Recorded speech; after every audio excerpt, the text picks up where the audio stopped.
Buenos días, Playpresta, estamos aquí en el segundo capítulo de la Xugada de Pelayo y en esta ocasión vamos a hablar de Sporting de Xixón. Entamamos.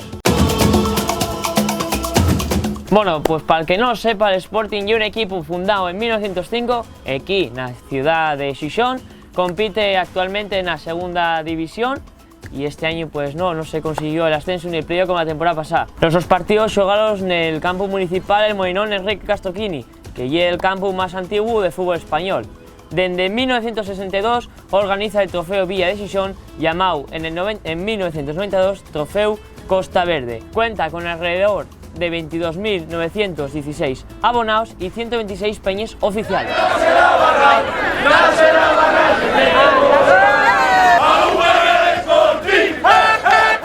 Los dos grandes éxitos son un subcampeonato de Liga en la temporada 1978-1979 y dos finales de la Copa del Rey en las temporadas 1980-1981 y 1981-1982. Joaquín sobre Ferrero, de nuevo balón para Joaquín y al palo.